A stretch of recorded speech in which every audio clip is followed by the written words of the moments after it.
Brielle Carter was a 38-year-old ICU nurse, worn thin from long shifts and the silent weight of racism she'd learned to carry quietly.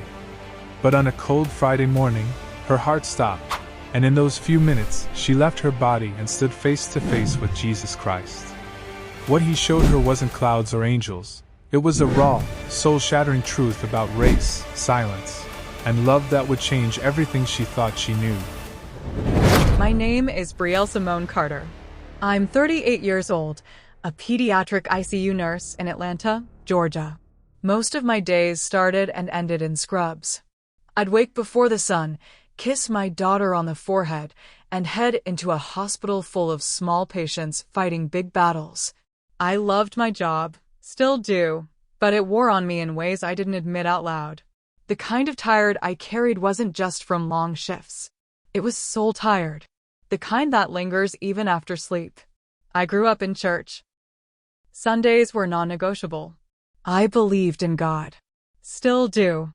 But somewhere along the way, that belief started to feel more like something I carried in my pocket than something alive in me. I prayed when things were hard. I thanked him when things went right. But I hadn't felt close to God in a long time.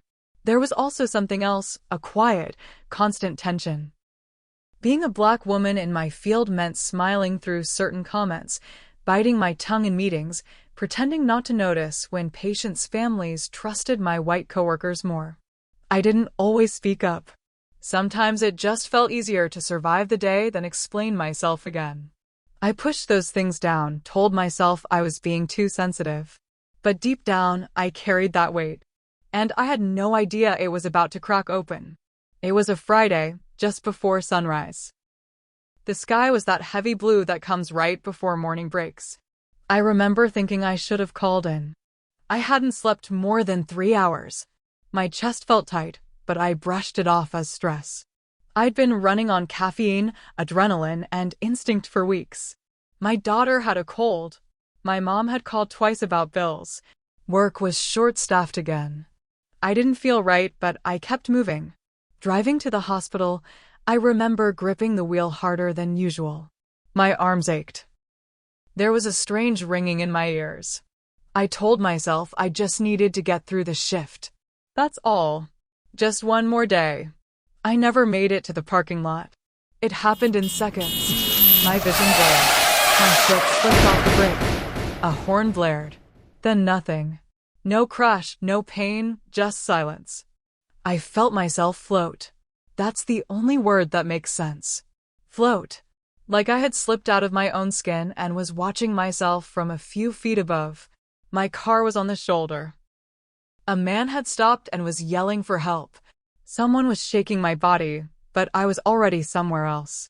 And instead of fear, I felt stillness. Like the noise of life had finally been turned off. There was no panic. No confusion. Just quiet. I saw my body slumped in the driver's seat, eyes closed, mouth slightly open. It should have scared me, but it didn't. I wasn't in pain. I wasn't cold. I wasn't anything, and yet I was more aware than I had ever been. Everything around me looked brighter, sharper, like real life had always been a little out of focus, and now I could finally see clearly. 2 nurses from a nearby urgent care ran toward the car. One of them, a woman I'd trained years ago, started chest compressions. I remembered her name, Tasha. She was shaking, crying, doing everything right. Another person was standing by the passenger door, whispering a prayer. I couldn't hear the words, but I felt them, like they wrapped around me somehow.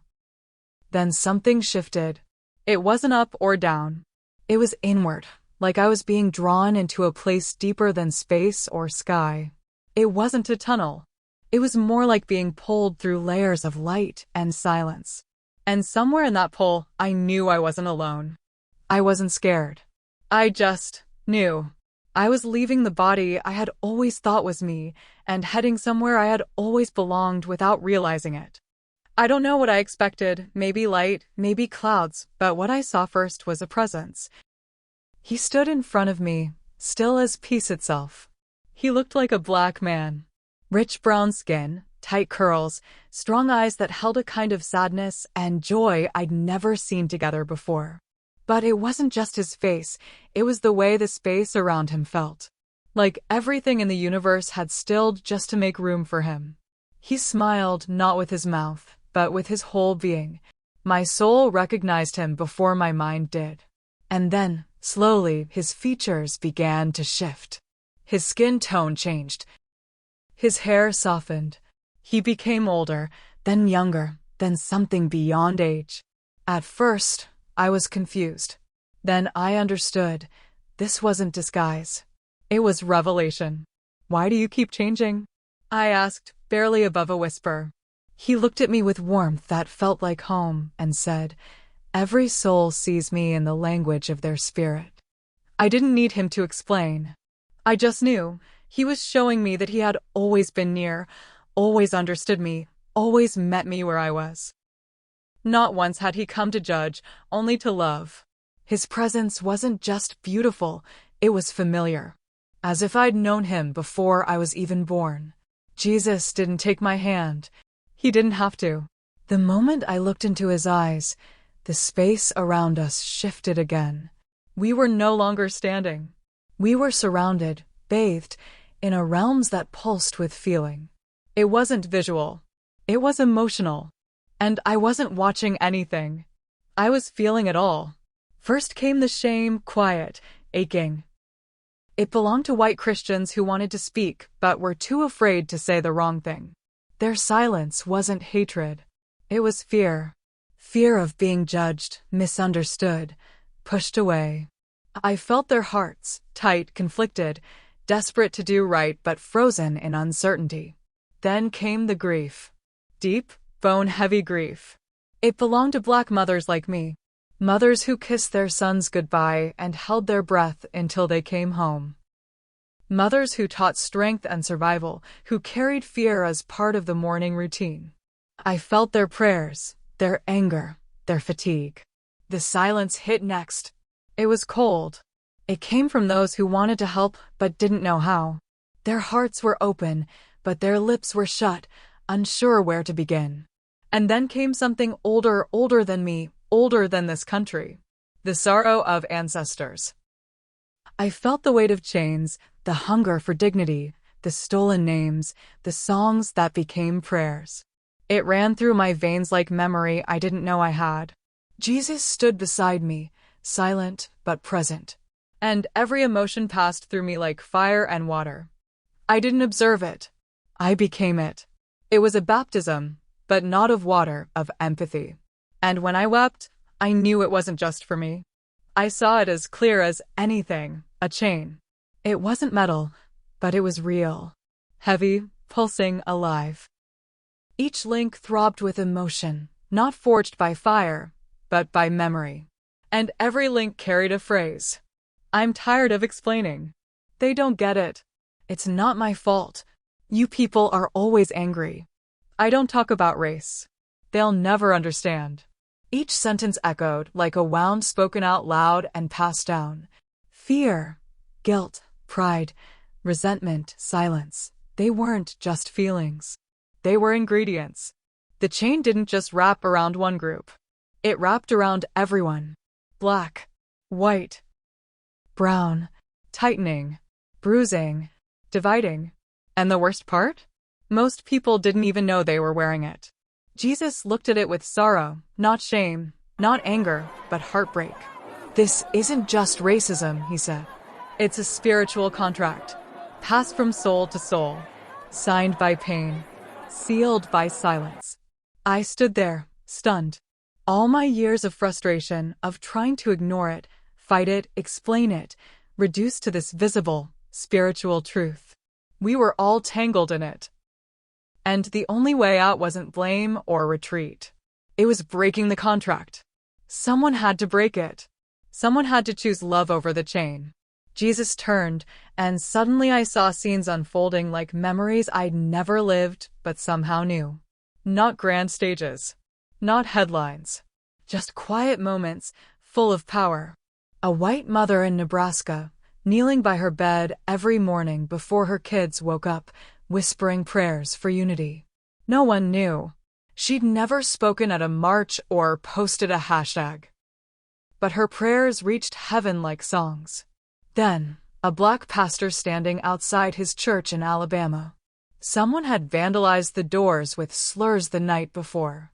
I watched him run his hand across the paint, close his eyes, and say, "Lord, don't let my heart turn hard." He walked into church that morning and preached on forgiveness, with tears still drying on his face.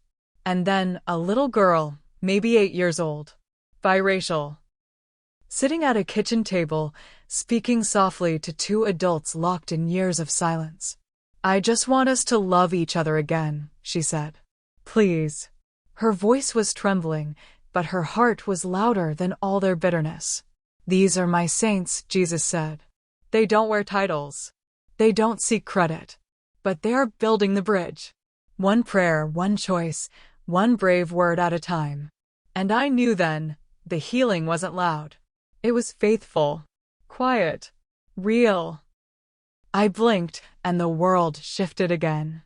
In front of me stood something breathtaking, not a building made of stone or wood, but a living sanctuary. It pulsed like a heart. It shimmered with light. But when I looked closer, I saw what it was made of. Every wall, every beam, every glowing surface was shaped by something deeply human. Forgiveness given when it wasn't deserved, hard conversations started in love, meals shared across old divides, silent prayers offered for someone different than you. It was beautiful, alive in a way no church building ever could be. This, Jesus said, is the sanctuary of reconciliation. I stood there, still, overwhelmed. "Every conversation builds this," he said gently. "Every 'I'm sorry' lays another stone. Every moment of humility strengthens its foundation." It wasn't just a place. It was a record. A living echo of every brave step someone had taken toward healing. I could feel the cost of it, how hard it was to build, how fragile and sacred it remained. Then he turned to me. "Will you be part of this?" His voice wasn't demanding. It was inviting. I didn't feel guilt. I felt possibility. Like this sanctuary needed more hands. Not perfect ones. Just willing ones. I swallowed hard and whispered, "Yes." I couldn't hold it in anymore. The weight of everything I'd felt, everything I'd buried, rushed to the surface. I dropped to my knees in that glowing space and sobbed. "Lord, I've been angry," I said. "So angry. I've judged people before they ever opened their mouths. I've shut down conversations before they could begin. I've made assumptions and carried bitterness like a shield." My voice cracked, and I've been silent too. I've looked away when it got too hard. I've chosen comfort over truth. I expected silence, or maybe correction. But instead, Jesus knelt beside me. He didn't scold me. He didn't quote scripture. He placed his hand over my heart, and all I felt was love. "You were hurting," he said softly, "and no one taught you how to carry that hurt without it becoming a wall." Tears streamed down my face. "You weren't wrong to feel," he continued, "but you were never meant to carry it alone." Then he looked at me, not through me, but into me, like he was speaking to the deepest part of who I was. "You are not the wound," he said. "You are the witness. And now you are the warrior." I didn't feel condemned. I felt released. For the first time, I felt free. Jesus stood and lifted his hand, and suddenly I saw them, white people, but not in the way I'd been taught to view them. Not as enemies. Not as saviors. Just people. Souls. And what struck me first wasn't power or arrogance. It was fear. I saw a young white man in a church parking lot, holding a sign for justice, but shaking, unsure if he was doing it right. I saw an older white woman scrolling through social media, heart aching over what she saw, but fingers frozen over the comment button, terrified of saying the wrong thing. I saw teachers, neighbors, coworkers, all carrying something heavy they didn't know how to name. Guilt, confusion, fear of being labeled, fear of being dismissed. Jesus watched with me. "Fear is the enemy," he said. "Not them. And I understood then, some silences weren't hate. They were hesitation. Some withdrawal wasn't apathy. It was a longing to help, tangled with the fear of making it worse. They didn't know where to step, so many chose not to step at all. They're waiting, Jesus said. Waiting to be told it's okay to try. That mistakes won't cost them their place at the table. My chest ached. I'd spent years thinking silence meant they didn't care. But here was Jesus, showing me the truth. Many did care. They just didn't believe their voice would be welcomed, or worse, that it would cause harm. Healing, Jesus said, starts when both sides risk discomfort in love. Not performance. Not blame. Not shallow peace. But real love. The kind that listens. The kind that forgives. The kind that reaches back across the divide, even when hands are shaking. I saw them differently after that. I saw hope. It happened fast. One moment, I was standing beside Jesus, full of clarity and weightless peace. The next, I was falling, rushing back through that space of light and memory and feeling. And then the pain hit. My chest burned. My body screamed. Lights. Voices. The cold sting of oxygen in my nose. I was back. I heard someone cry out, "She's back. She's breathing." I blinked hard, trying to focus. Nurses surrounded me, some I recognized, some I didn't. But it didn't matter. I saw their souls before I saw their faces. Everything had changed. Not outside, inside. The same hospital walls, the same scrubs, the same steady rhythm of care, but nothing looked the same to me. I saw light in people, even when they were tired, even when they were sharp. I saw burdens behind anger. I saw longing beneath silence. I saw souls, broken, beautiful, waiting to be seen. And I knew my mission. It wasn't to make people feel guilty. It wasn't to preach or perform. It was to heal. To help others see what I had seen. To name the wound and offer the medicine. And that medicine was love, real, patient, uncomfortable, holy love. I hadn't just survived. I had been sent. If you've listened to this far, I want to say this plainly. Racism is not just a political issue, not just a social struggle. It is a spiritual wound. A deep one. Passed down, held tightly, fed by silence, fear, and pride. And I've seen with my own eyes it cannot be fixed by blame or debate. It can only be healed by love. Not a soft, easy love. A strong, uncomfortable love. The kind that listens when it's hard. The kind that asks questions instead of making assumptions. The kind that forgives, even when it still hurts. The kind that tells the truth and stays at the table after it's told. Jesus showed me that Black people carry strength this world has tried to break. He showed me that white people carry fear they often can't name. And he showed me that none of us were meant to be enemies. We were made to be healers, bridge builders, witnesses to a better way. Whether you're Black, white, or somewhere in between, your voice matters. Your presence matters. Every act of reconciliation you choose becomes a brick in something holy. A sanctuary this world desperately needs. So here's my question for you. Jesus didn't show me enemies. He showed me instruments of healing. Now I ask, will you be one?